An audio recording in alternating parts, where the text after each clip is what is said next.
Hello everyone, welcome back to the Rana academy. जैसे आप जानते हैं बेटा कि हमने लास्ट लेक्चर के अंदर क्लास 9 आईसीएससी केमिस्ट्री का चैप्टर नंबर 4 उसके पार्ट बी की थ्योरी स्टार्ट कर ली थी। एंड बेटा पार्ट बी के अंदर जो सबसे बड़ा टॉपिक हमने डिस्कस किया था that is the structure of an atom, right. आज के लेक्चर के अंदर हम स्टडी करेंगे बहुत बड़ी स्कीम। मतलब ये कि जब कोई इलेक्ट्रॉन को हमने किसी पर्टिकुलर एटम में दिखाना है तो उसका इलेक्ट्रॉनिक कन्फिग्रेशन क्या होगा, किस किन बातों का ध्यान रखेंगे जब हम अपने इलेक्ट्रॉन की डिस्ट्रीब्यूशन कर रहे हैं डिफरेंट ऑर्बिट्स के अंदर। आज हम बेसिकली उसके बारे में बात करने वाले हैं और ये आज का लेक्चर बहुत ही इंपॉर्टेंट है, इसलिए एंड तक इसको जरूर देखना। और हाँ, ऊपर जितने भी चैनल और जो पेजेस दिए गए हैं उनके जो लिंक्स है वो डिस्क्रिप्शन बॉक्स में डाल दिए हैं। तो बिना कोई टाइम वेस्ट किए चलिए शुरू करते हैं।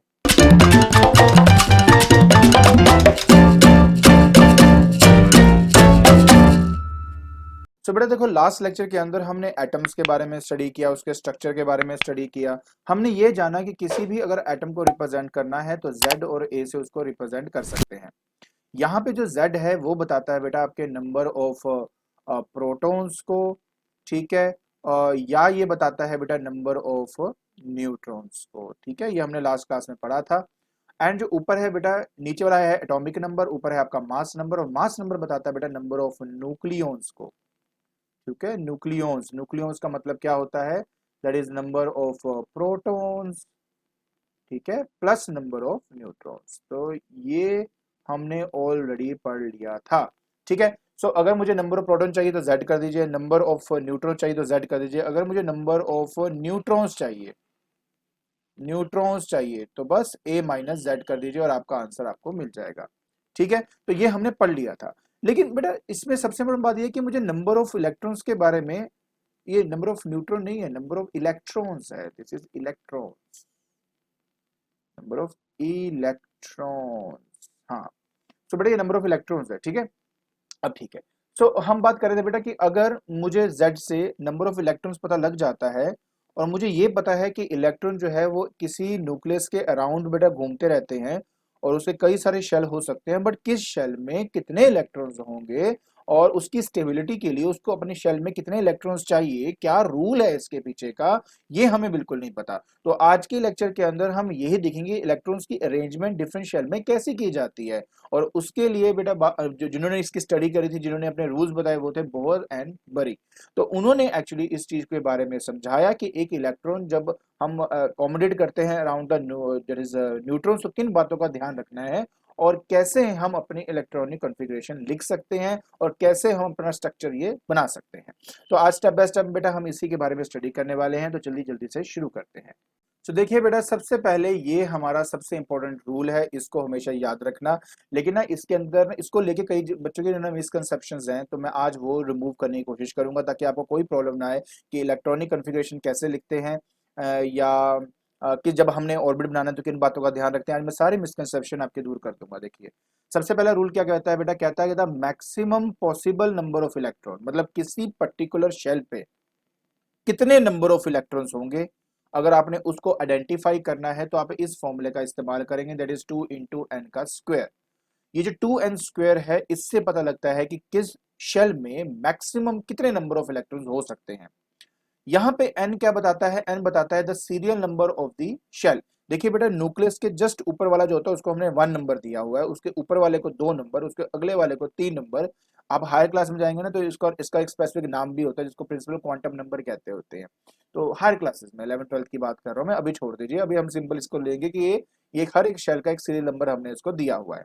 एग्जाम्पल दूंगा, डोंट वरी, क्या मतलब है। जैसे मान लो बेटा मेरे पास के शेल है। के शेल कौन सा शेल था अगर आपको याद हो, ये हमारा न्यूक्लियस है, तो जस्ट ऊपर वाला, जस्ट पहले वाला, इसको के बोलते हैं। एल वाला इसके बाद होता है, एम वाला इसके बाद होता है, एंड सो ऑन बेटा, इससे लगातार बढ़ते रहते हैं, ठीक है। तो देखिए बेटा यहाँ लिखा है कि फॉर द के शेल, अब क्योंकि इसके पहले शेल की वैल्यू 1 दी हुई है तो यहाँ पे बेटा 1 सब्स्टिट्यूट करूंगा तो 1 का स्क्वायर तो 1 ही होता है, 2 से मल्टीप्लाई किया तो 2। इसका मतलब है कि पहला shell maximum two maximum 2 electrons को अकोमोडेट कर सकता है, इससे ज्यादा नहीं कर सकता। उसके बाद नेक्स्ट आता है बेटा एल शेल। एल शेल मतलब सेकंड शेल हो गया। अब सेकंड को जब मैं पुट करूंगा 2 टू जा 4, 4 टू जा 8, 8 इलेक्ट्रॉन्स वो मैक्सिमम शो कर सकता है। फिर आ जाओ एम शेल। एम शेल के अंदर बेटा तीसरा शेल हो गया, 3 का स्क्वायर कितना हो गया बेटा आपका 9, 9 टू जा 18, तो मैक्सिमम ये 18 इलेक्ट्रॉन्स को अकोमोडेट कर सकता है। सिमिलरली एन शेल 4, तो 32 इलेक्ट्रॉन्स को मैक्सिमम मतलब अकोमोडेट कर सकता है, and so on and so on and so on. तो एक बहुत सिंपल सी बात है कि इस फॉर्मूले को आपने याद रखना है। किसी शेल की मैक्सिमम एकोमोडेशन मतलब मैक्सिमम कितने नंबर ऑफ इलेक्ट्रॉन उसमें हो सकते हैं, possible number of electron present हो सकते हैं, ये फॉर्मूला है बेटा 2n का स्क्वायर, और आप इसको फाइंड आउट कर लेंगे। बट यहीं पे बात खत्म नहीं होती, कई बातें हमें ध्यान रखनी पड़ती है इसके अंदर। देखिए सबसे पहले मैं आपको धीरे धीरे लेके चलता हूँ। कहते हैं कि सेकंड पॉइंट बहुत इंपॉर्टेंट है बेटा। सेकंड पॉइंट ये कहता है कि जो इलेक्ट्रॉन्स है ना are not accommodated in a given shell unless the inner shell are filled। मतलब ये कि सपोज कर लो, अब देखो जैसे मेरे पास ये है न्यूक्लियस, ठीक है, और किसका न्यूक्लियस है, लिथियम का ले लेते हैं बेटा। लिथियम का नंबर होता है 3 आपका, ठीक है। सो कोई मुझे कहता है कि सर एक बात बताइए, अगर ये 3 है तो आपको पता है कि जो सेकंड शेल है उसमें तो 8 इलेक्ट्रॉन्स आ सकते हैं। अगर उसमें 8 इलेक्ट्रॉन्स आते हैं तो 3 इसी में बना देते हैं, बात ही खत्म करते हैं हम अपना, ठीक है। ये नहीं है, आपको ये बात समझना है कि एक्चुअली में क्या करना होता है। मैं आपको बताता हूं, पहले मैं इसको हल्का सा बेटा हटा दूं, अगर हट जाए तो लेट अस सी। ठीक है, ये पूरा ही हट गया तो कोई बात नहीं। तो ऐसा नहीं है, उसने कहा कि इसका एक रूल है। रूल ये कि सबसे पहले आप अंदर वाले शेल है ना उसको फिल करो, फिर ऊपर की तरफ जाओ। जैसे पता है कि मेरा जो ये वाला शेल है इसमें मैक्सिमम 2 हो सकते हैं, तो पहले इसमें 2 फिल करो। जब ये 2 फिल हो गए उसके बाद बाहर की तरफ जाओ, ऐसे। अगर ये भी फिल हो जाए फिर बाहर जाओ, अगर ये फिल हो जाए फिर बाहर जाओ, ऐसे so on. Step wise manner के अंदर शेल को जो है हमने फुलफिल करना होता है। अब जो बेटा ये 2 पॉइंटर्स है ना, ये बहुत इंपॉर्टेंट है। पहला पॉइंट पहले पढ़ लो, फिर मैं दूसरा पॉइंट पढ़ाता हूँ, फिर आपको भरने का तरीका बताता हूँ। ये बहुत खतरनाक पॉइंट्स हैं, इनको ध्यान से समझो। थर्ड पॉइंट ये कहता था outermost shell of an atom cannot accommodate more than 8 electrons. ये बहुत इंपॉर्टेंट चीज है बेटा, कि जो आउटरमोस्ट शेल है ना आपका, किसी भी एटम का आउटरमोस्ट शेल है, वो मैक्सिमम टू मैक्सिमम 8 इलेक्ट्रॉन्स को ही मतलब अकोमोडेट कर सकता है, इससे ज्यादा नहीं कर सकता। क्यों? जिसके आउटरमोस्ट शेल में बेटा 8 इलेक्ट्रॉन्स होते हैं ना, वो हाईली स्टेबल होता है। देखो अगर तो आउटरमोस्ट शेल का मतलब है कि सिर्फ एक ही शेल है, तो मैक्सिमम 2 ही आपके इलेक्ट्रॉन हो सकते हैं, ठीक है। अगर एक से ज्यादा है तो लास्ट वाला जो शेल होगा उसमें 8 से ज्यादा इलेक्ट्रॉन नहीं करोगे। अगर किसी कोई, मैं आपको एग्जांपल देता हूं, चलो मेरे पास नियोन है ना, इसका नंबर बेटा 10 है और 20 इसका हमारा हो गया, दैट इज मास नंबर। तो जो 10 है, नंबर ऑफ इलेक्ट्रॉन 10 बता रहा है। अब 10 को बताने का तरीका ये हुआ कि अगर मेरे पास नियोन का न्यूक्लियस है तो उसमें 2 तो हो जाएंगे, यहां पर कितने बच गए, 8 ना। तो अब ये मैक्सिमम अकोमोडेट कितना कर सकता है, 8। तो 8 के 8 आप यहां शो करोगे, ठीक है। 1 2 3 4 5 6 7 और ये 8, तो 8 आप इसमें शो करेंगे।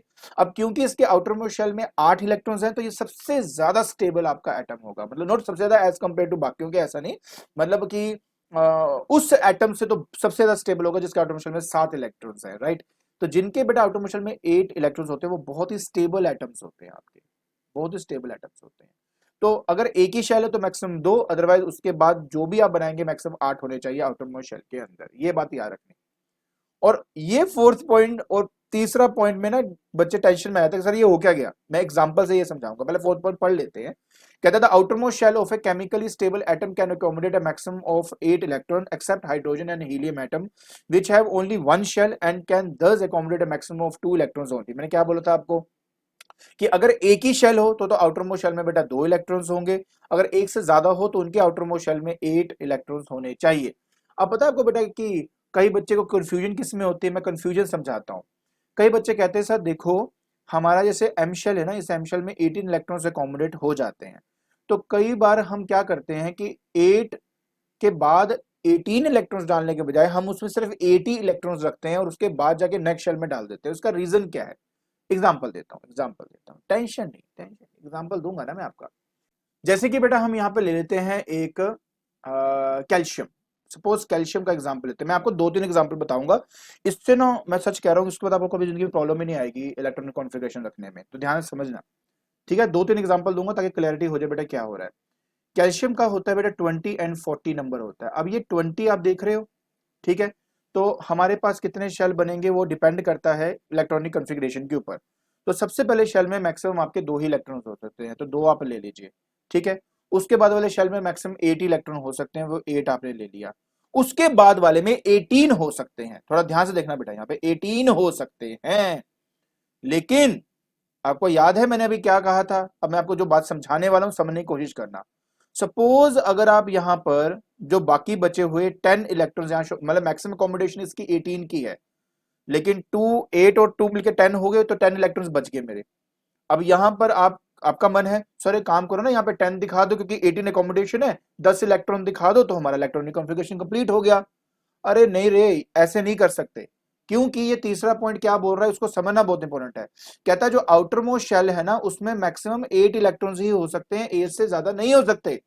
अगर मैं 10 डाल दूं, अगर मैं 10 डाल दूं, तो अब आप क्या देखेंगे कि आउटर मोस्ट शेल ये लास्ट वाला है, आउटर मोस्ट शेल ये 8 वाला लास्ट वाला है, और इसमें 10 है जो कि 8 से ज्यादा है, तो रूल यहां पे ब्रेक हो जाता है। बात समझ में आई? मैं फिर से बता रहा हूं, डोंट वरी।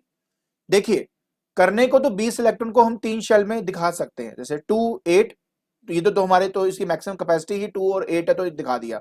उसके बाद की मैक्सिमम कैपेसिटी 18 है, तो स्टूडेंट बोलते सर अगर इसकी मैक्सिमम कैपेसिटी 18 है तो उसमें 10 इलेक्ट्रॉन डाल दो, बात ही खत्म हो जाती है, राइट। लेकिन ऐसा नहीं कर सकते, क्योंकि तीसरा रूल ये कहता है कि जो आखिरी वाला है उसमें 8 से ज्यादा नहीं हो सकते, ये प्रॉब्लम है। और क्योंकि 8 से ज्यादा नहीं हो सकते, इसलिए मुझे बेटा इसको तोड़ना पड़ेगा। और मैक्सिमम टू मैक्सिमम कितना रख सकता हूं, मैंने अभी क्या बताया कि आप 8 इलेक्ट्रॉन रख सकते हो, मैक्सिमम में कितना 8, अगर आपने नेक्स्ट सेल में जाना है तो यहां पे 8 हो गया, तो बचे कितने बेटा आपके 2, तो फाइनली जो 2 है वो लास्ट शेल में जाएगा आपका। तो कहने का मतलब क्या है कि इसकी इलेक्ट्रॉनिक कॉन्फ़िगरेशन 2 8 8 एंड 2 है आपका, ना कि 2 8 10 है। समझो ध्यान से बेटा। तो अगर आपके लास्ट शेल में जो नंबर ऑफ इलेक्ट्रॉन्स है, लास्ट शेल में अगर नंबर ऑफ इलेक्ट्रॉन्स हैं वो 8 से ज्यादा हो जाए, तो आपको उसको स्प्लिट करना पड़ेगा। और स्प्लिट करने का तरीका है कि मैक्सिमम जो है 8 ही आप दिखा सकते हो उसके इनर शेल के अंदर, तो आप यहाँ पे 8 दिखाएंगे, उसके बाद वाले शेल में 2 आगे। अब ऑफ कोर्स ये 2 से कम है, तो अब ये हमारा प्रॉपर इलेक्ट्रॉनिक कॉन्फ़िगरेशन हो गया। अगर अभी भी नहीं समझ में आया ना, तो मैं आपको एक बहुत बढ़िया एग्जांपल और देता हूं, let it be take zinc वाला। 30 इसका नंबर है बेटा, मैं इसको कॉम्प्यूटर करके दिखाता हूं, ठीक है। 30 को कैसे करेंगे, तो सबसे पहली बात है कि 2 और 8 तो होगा ही होगा, इसमें तो कोई प्रॉब्लम होती नहीं कभी भी, ठीक है। 2 और 8 हो गया। अच्छा, ये तो 10 हो गया, अब बचे हमारे पास 20 इलेक्ट्रॉन्स। अब ध्यान से सुनना बेटा जो मैं करने वाला हूं। अब ये जो हमारा तीसरा शेल है, ये मैक्सिमम कितना अकोमोडेट कर सकता है, 18 इलेक्ट्रॉन्स को अकोमोडेट कर सकता है, राइट। मैक्सिमम कितना कर सकता है, 18 इलेक्ट्रॉन्स को ये अकोमोडेट कर सकता है। तो 18 तो इस 20 से कम ही है, इसका मतलब ये हुआ कि कुछ ना कुछ इलेक्ट्रॉन बच रहे हैं मेरे बाद वाले शेल के लिए, इसलिए यहां पे मैं 18 को शो करूंगा, इसलिए मैं इसको 18 में शो करूंगा। अब बाकी कितने बचे, 2, तो ये यहाँ पे 2 दिखाऊंगा। अब आप ध्यान से देखिए यहाँ पे क्या हो रहा है, समझने की कोशिश करो। क्या आउटर मोस्ट शेल में 8 से कम इलेक्ट्रॉन है कि नहीं है ना। 8 से ज्यादा नहीं हो सकते, 8 हो सकते हैं, ठीक है। 8 से ज्यादा नहीं हो सकते, क्या ये फुलफिल हो रहा है, बिल्कुल हो रहा है। उसके पीछे वाले में मैक्सिमम अकोमोडेशन 18 की थी, तो 18 डाल सकता हूं, हाँ डाल सकता हूं, तो ये बेटा मेरा फुलफिल्ड है। अच्छा, इस वाले में ऐसा क्यों नहीं हुआ था, फिर से दिखाता हूं। 2 8 तक तो कोई प्रॉब्लम थी, अब आ गया 10। अब ये जो 10 नंबर है, क्योंकि ये 18 से कम है, पहली बात तो ये देखो ध्यान से समझो, जो बच जाए इलेक्ट्रॉन्स अगर 18 से ज्यादा हैं, फिर तो आप 18 के बाद वाले नंबर आगे वाले में डाल दो। अगर 18 से कम है तो इसको स्प्लिट करना पड़ता है। तो 18 से अगर कम हो, तो उस 18 से कम हो और साथ ही साथ 8 से ज्यादा हो, ये बात भी समझना बहुत इंपॉर्टेंट है बेटा। आप वो बोलेंगे सर ये क्या क्या बार बार बोल रहे हैं, मैं समझा रहा हूं, ध्यान सुनो। नंबर जो है, जो लास्ट वाला नंबर आप देख रहे हो, 18 से कम हो और 8 से ज्यादा हो, तब आप उनको सेपरेट कर देंगे। 8 आप रख देंगे इनर वाले में, जो बाकी बचेगा वो अगले में चला जाएगा, ठीक है। मैं आपको एक एग्जांपल देता हूं, जैसे क्लोरीन का एग्जांपल देता हूं, सपोज क्लोरीन का एग्जांपल देता हूं। क्लोरीन का बेटा 17 होता है, तो 2 8 तो ठीक है, 18 हो गए, बाकी कितने बच गए, 7 बच गए। अब जो वो 7 नंबर है वो 8 से भी कम है, मतलब 18 से तो कम है ही है, 8 से भी कम है, 8 से कम है, इसलिए थर्ड वाले ऑर्बिट में 7 आ जाएंगे। बात समझ में आई, पक्का। अच्छा, अब मैं ऐसे मैग्नीशियम का एग्जांपल देता हूं। मैग्नीशियम का नंबर होता है 12, ठीक है। मैग्नीशियम का नंबर होता है इसका 12, तो 12 नंबर मतलब 12 इलेक्ट्रॉन्स हैं, तो इसको मैं लिख सकता हूं बेटा 2 2 8। ये तो होता ही होता है, 10 हो गए, बाकी बचे 2, 2 बचे, तो बेटा चुपचाप इसको अगले में डाल दो, बात खत्म। दो जो नंबर है, अब लास्ट वाला जो 2 नंबर है वो 8 से भी कम है और 18 से भी कम है, तो आप ये वाला काम कर सकते हो। मैं चाहता हूं कि बेटा एक दो एग्जांपल आपको और दूं, जैसे हम क्रोमियम ले लेते हैं बेटा, 24 नंबर है इसका, ठीक है। तो 2 8 तो आपने कर दिया, तो 10 हो गए, इसमें से 10 पहले माइनस कर दो। 10 जैसे आपने माइनस किया तो इसका आंसर बेटा 14 आ गया। अब ये जो 14 है वो 8 से बेटा ज्यादा है, लेकिन 18 से कम है, अब इन दोनों के बीच में लाई कर रहा है ना, तो इसका मतलब है कि अब मुझे इसको स्प्लिट करना पड़ेगा। कैसे? पहले 8 से माइनस कर दो, जैसे आप बेटा 8 से माइनस करते हो तो आपका आंसर 6 आ जाता है, ठीक है। तो इसका मतलब है कि ये वाले में 8 आएगा बेटा, नेक्स्ट वाले में 6 आएगा, तो इस तरीके से बेटा आप इसको स्प्लिट कर देंगे, ठीक है।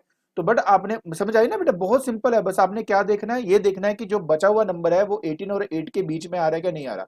अगर बीच में आ गया फिर तो आप उसको स्प्लिट करने के लिए 8 से माइनस कर दो, क्योंकि इसमें मैक्सिमम हम 8 ही डाल सकते हैं, उसके बाद जाके नेक्स्ट वाले बचेंगे। अब जैसे मान लीजिए मेरे पास कॉपर है, उसका 29 नंबर है बेटा, आपका 29 नंबर है ना, तो आप देखिए क्या होगा।